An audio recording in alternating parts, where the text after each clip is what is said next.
Hey everyone, it's me, Caden here, and today I'm going to be interviewing SuperMarioRichie. Yo, what's up, you guys? And so I'm going to be asking him some questions for this interview. So, Thanks for having me, man. yeah, you too.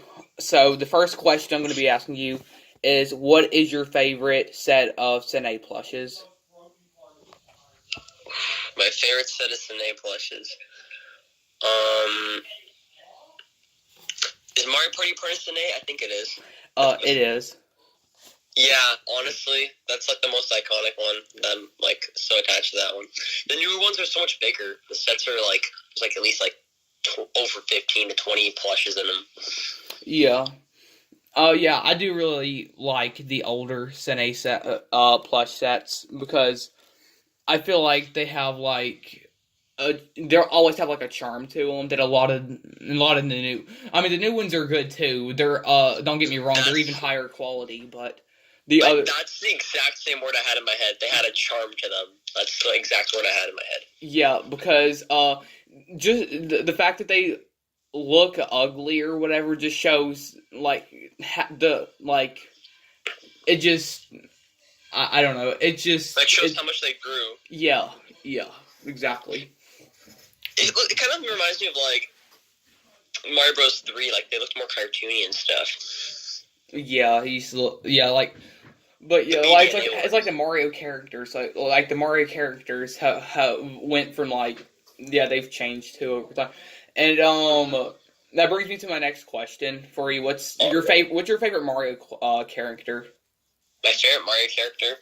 Yeah. The Koopalings are a group, so I'm not gonna say them, I guess. I guess my favorite Mario character, I love Bowser. Yeah. But I don't know if he's my favorite. You know what? Waluigi. Waluigi's my favorite. Wow, Waluigi. Dude, for the meme. Yeah. I loved Waluigi like stupid wah. Stupid way. Yeah. Waluigi, no, Wario and Waluigi are like the best duo. Or like, well, yeah, the best duo on your channel is Wario and Waluigi. I agree. I really want to bring it back with consistency, so I definitely want to plan to do that this year. Yeah, Mario and Luigi's funny too. Like especially like on like the vacation video you did in December, like at the end of 2020. The yeah where was it, Mexico? Yeah, I think it was Mexico. Yeah, when you went down the slide, he was like there's no camera, you can't record it here, and then you went down the slide. No, like that was hilarious. Like I was so baffled, and I was like, well, I got all the way up the slide. I might as well go down. Like, yeah. I don't know. Like, am I gonna go down the walk of shame? I'm like, no, sir. Yeah. I dropped my character though, which was the biggest rip. My mom had to. So, oh my god, you want to hear what happened after that? Sure.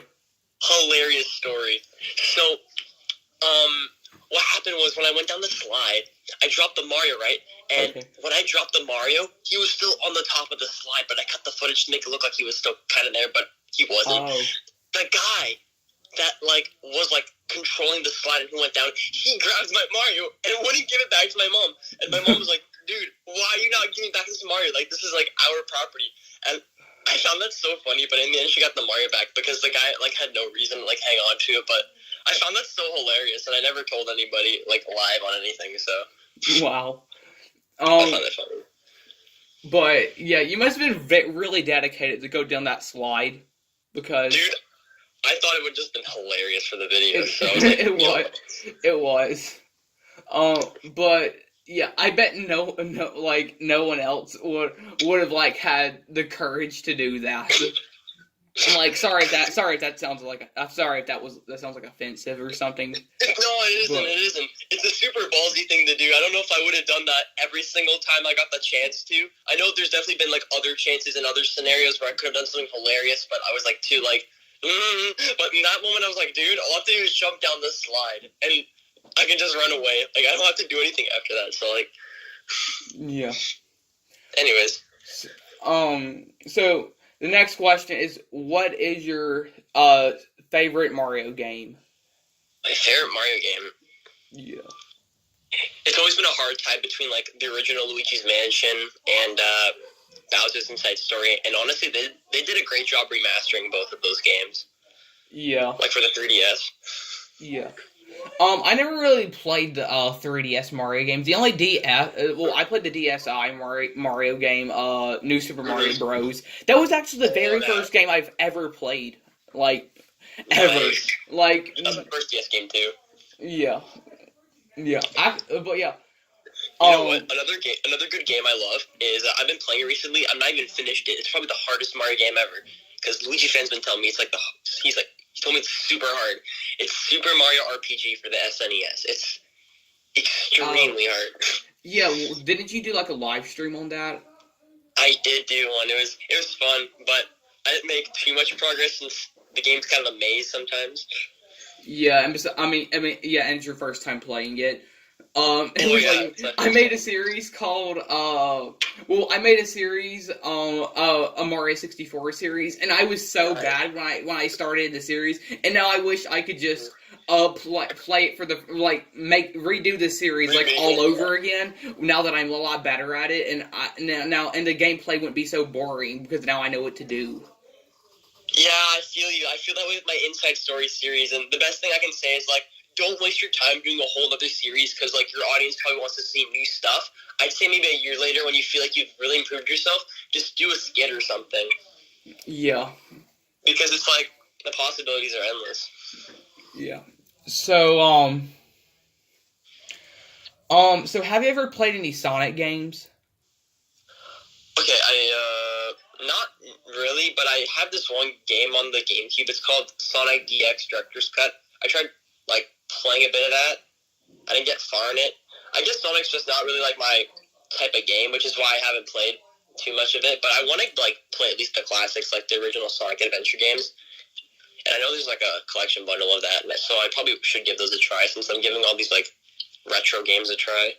Oh, you want to hear a funny story? Yeah, sure. Alright, so I used to be a Sonic Plush YouTuber. I used to make Sonic Plush videos. And then... What was your channel name? What was your channel name? Your old Sonic name? It was called Drew Luke Caden because my older brother's name is Drew. My younger one is Luke and I'm Caden. So I combined all of our names together. So we made Sonic Plush videos. So one day, our channel got terminated for some reason. I don't know why. And then that's when I started Mario Plush tubing because I wanted to try something new instead of starting over my Sonic Plush tubing because I wanted to move on to something new. I guess I wanted to try something else out. And then later, I ended up getting my Sonic channel back somehow, and I'm like, okay, that's weird. No way. Yeah, it's so weird. I end up I check. I don't remember how I found out that I had it back. I think I just saw one of my videos, and I was like, oh my god, how did I get my channel back? I was so happy at the time.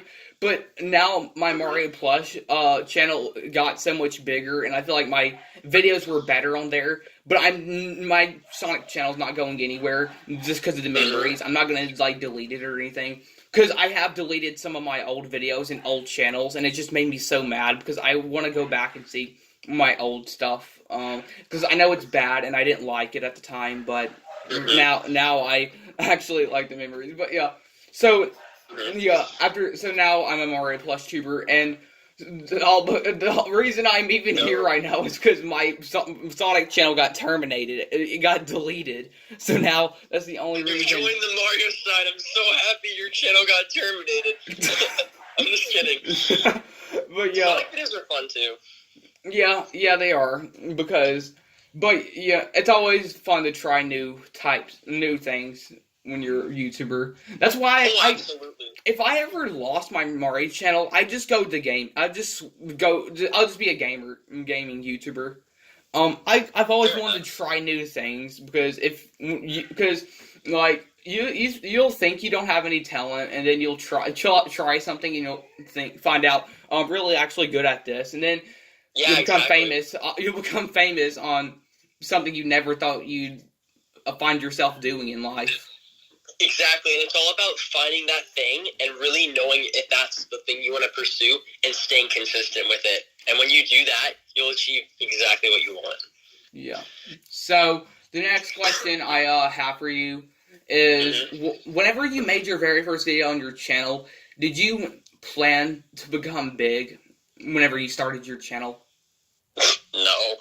I was just bored that one summer, and I've always like been into plush videos, but I would always do them off camera. And I had some times where I get my mom to film off her like back when like didn't even have like good cameras. Like I'd ask my mom to use like her camera she had like back in the 80s, you know, like I'd film videos when I didn't even have like any cameras or just play with them.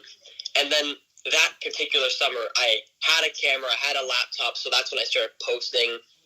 And I was consistent with it, and that's why the audience actually grew, I think, because I just kept posting. But earlier, I didn't like have a camera, I didn't post anything, but I always, like, engaged with, like, Mario, like, that topic, essentially. Yeah. Actually, that reminds me. So I started plush tubing in 2014. So it has been a while. I wasn't uploading on YouTube until 2018. And that's when I started uploading 2017, but it wasn't plush videos. It was just me recording stuff that you would get copyright from making now, 2022. But at the time, YouTube's so much more strict now, but back then it's a different landscape now. Yeah, I would have so gotten that video taken down if I uploaded it now. It was literally a movie scene, so. But it was like my favorite movie at the time. Yeah. But my next question is if you could pick any other genre, or like if you could do anything else besides plush tubing on YouTube, what would it be? That's a really hard question. I actually really grew to love plush tubing because at one point I was like exploring. I'm like, what else could I do? Like, is there anything else? And I'm like, there's a few things, but I really do love plush tubing, to be honest. Like, yeah. I don't know what I do, honestly. Yeah. I like art. I like video games, but like not to the point where I can do a channel on it, I guess. Yeah, because the funny thing is, that comes to me. Most people get popular most gaming channels get popular because they're good at games. I'm not good at games, so I don't think I'd get popular. Right. Yeah, it's like that's why I like the channel, because I get to engage of the topic that I like, because I love the Mario genre. So I guess I'd have to start some sort of Nintendo channel. Yeah. And you know what? Like, I guess, like, you know what? Like, if I had to like start all over, I'd definitely try plush videos again. Like, I'd never give up on that. But if I had to do a different like style of like videos not related to this at all, I guess I'd do like a Nathaniel Bandy or like Chad Tronic, you know, like, because I love Nintendo, and I'd probably stay in that like niche probably. I was just watching Nathaniel Bandy before we started calling. Actually, I used to watch him like when he was like super, like he was like still like starting. He had his like Nathaniel Bandy striving for originality intro. I like Nathaniel Bandy personally over Nathaniel Bandy. Yeah. Oh yeah, he's probably way more funnier. Yeah. But what I was gonna say something. What was I gonna? Oh yeah. So the thing about making plush videos and writing stories is that it doesn't have cause plush tuber, like being a plush, being like a gamer or any kind of other YouTuber has its limits. But if you're as far as to like making your own story, it feels like there's just so much you can do with it, so much more. Exactly. If you can have an audience of people that thrive off of your creativity, and they'll take most of the, you can have an idea that doesn't hit, and your audience might be like, oh, I didn't like that idea too much. But if you can have an audience that likes your content, and your content's just all creative, like writing based, that's really epic, because and that's awesome, because you can like experiment with your content, and you can like make original stuff that you want, versus like other channels might have to like review things and talk about other people's things. And I find that kind of like, some people like to create and some people like to cover like other people that are like relevant, you know? Yeah.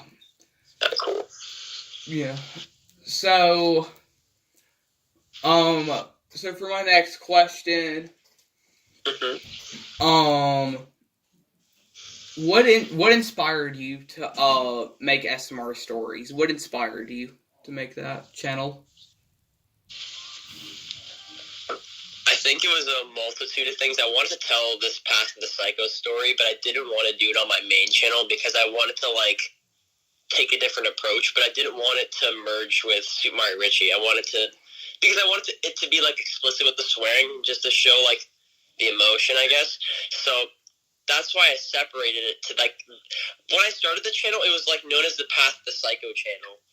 Yeah. Because, so I just wanted to keep that series all in there, and I guess at that time I didn't really think of turning it into SMR stories, but as I was doing the series and I saw people, like, engaging with it and, like, joining the ride, and this was at a time where I was, like, filming the videos and I didn't even have them, like, backed up or anything, because I think I did that for Thug Life. I had them, like, backed up, but I was, like, filming them in the moment, so everyone felt like they were, like, on this journey with me as I was telling this story and filming it and everything. So, like, I wanted to keep doing it and telling more stories and doing things like Thug Life and, like, season 2 and more stuff. So that's why I wanted to just turn it into, like, a channel itself, and that's where, like, SMR Stories was born. Yeah, because I know a lot of people follow in your footsteps. They also do they like to make a separate channel for, like, they also do, like, stories kind of things, but not, like, copying, because so many plush tubers are, like, really creative. Yeah, exactly. It's not copying unless, like if you take inspiration off of, like, a YouTuber, that's one thing. And it's another thing if you can, like, tell, like, it's obvious they took inspiration because it, like, looks very similar. But if what's going on in the actual video is, like, different plot material and there's, like, different things happening and different reasons of everything happening, yeah, it's just a similar topic, you know? It's not actually copying, it's original. Yeah. So, yeah, it's just inspiration. It's like you see something and you're like, I want to do something like that, but, I mean, you can do it without copying. You can just, It's not copying if you add your own style to it, because if you have your own style, then, like, you're not, like, making the same jokes and, you know, word for word remaking the video almost. Yeah. Like, I've seen people do that, and it's, like, ridiculous. Because, yeah, I remember, like, back in the summer, Super Bowser Studios, made, like, it was, like, a complete, like, copy off your zombie series, which I'm not gonna talk really about drama. I'm just saying, because, but, like, he changed after that. He, like, started being more original, so that's how I, like, he, like, changed. Dude, when I started my channel, I had Mama Luigi in my videos, and I had Chef Kirby, and I had, like, freaking Shrek. Like, I didn't care. Like, and then when I add the Koopalings, that's when I wanted to change the scope and, like, give myself that direction. So, like, anyone can change their scope, and I think everyone should be accepted. Everyone should be open to that and forgive people and understand that sometimes people copy each other, and the important thing is, like, they actually switch up the content and find their own style. That's, I think, what's, like, most important. Yeah, most plush users versus like, bullying them off the platform. I mean, we shouldn't bully them off the platform. We should encourage them to be original instead, right? Yeah, because, like, you don't need to ruin somebody's reputation when they can just change anyways. Half the reason people copy people is because they're inspired heavily, right? And they want to be content creators too. They just don't know how to be original. Exactly. But if the time will do its thing, and, like, if you really put the work in, you can make some original stuff. And yeah, I'm not even kidding. You can go to a plush tubers channel, like, that's big like now. Go to some of their first videos. I swear you will see a dang Jeffy puppet in it. Yeah, like, they don't care. Like, they're just starting for fun. Like, their first video is gonna be horrible, but you have to accept that, and you have to keep trying to make your next video better than your last one, and then you can just keep flexing to yourself how much better you're getting every time, you know? Yeah, because I never blamed them, because back in the day, I mean, I used to copy all the time back in the day. I mean, like, before I even had something to record with, I would just play with plushies, like, and just recreate the video I just watched by Spin Dash Pro. That's exactly how it is. Like, I'm not even lying to you. That's my childhood almost. Yeah. Not my entire childhood. No, I have friends, but that sounds funny when you say it that way. But a lot of the time, it's like envisioning the scenarios and just like acting them out at a young age. Yeah. But yeah, I wonder how that was fun back in the day. Just to, I like to think of stuff and be proud of my creation now. Exactly. Like, I don't see the point in copying because I understand to the people that create it, it looks like they're proud of it or like they like it, but then the other people can see that they're copying. I guess that's what because like the fact that I don't think they should like get like exposed or whatever, but they should definitely be criticized about it. Exactly. Like like not in a harsh way, but I wish there was a way for people to criticize people without it being like looked at as a targeted like thing, like we're trying to harass you, but it should be shaped. I like it when people shape it in a more like calming way, and I've had that so many times, but I've seen so many of the opposite ways where they're trying to say one thing but it comes out a way more like as if it's an attack versus as if it's like just criticism. yeah, it's like Corey Kenshin whenever he criticized Nikado Avocado, but he wasn't having it and just started throwing stuff all over the room. I'm sorry, that was unnecessary. Sorry, dude. I think that guy's a troll. Like that's the funniest "I'm sorry" ever. Like no one can take that seriously. Yeah. So I'm gonna ask you one last question for the interview. All right. All right. So what do you exactly go for whenever you're making like your videos? What are you like going for? Like what kind of video are you trying to make? So when I used to film my videos, like I say between like when I started in like 2019, I always like I don't know how to explain it. I would just kind of do them. I do them for fun, and then I did them because I knew I had to do them. But eventually, I had this mindset change, and it was the greatest thing that's ever happened to me. Because now, it's basically, whenever I film a video, it's just to forget everything that's going on around me, and just make that video the best it can be. And then with that, I lose all, like, anxiety of, like, overthinking of, oh, no, the video's, like, not good enough, or it's like, oh, this scene was, like, ass. I just do the best I can do, and not, like, be lazy. I don't want to, like, misinterpret that. I just forget what's going on around me, do the best I can do, and just call it a day, pretty much. Yeah, that's a good mindset. That's also a good way to keep your confidence. That's like another good way to keep you in character with like especially with like the Koopalings like Iggy. Like that's a good way to keep you in character like if you're like in public. I gotta say, like I've noticed, if I think back, a lot of people have asked me about like how I do my voices in public, and I swear to God, it's like when I'm in character, the word I would use is I'm wired. Like I'm just in the zone, and nothing can break me until I stop recording. Like until I hit the button, because I want that scene to be perfect. So it's like I will do whatever it takes. People in the mall can scream and yell whatever, but like I'm just gonna get that scene. Well, okay, so now about does it for the interview. Thank you for being here today. Oh, good. Thanks for having me.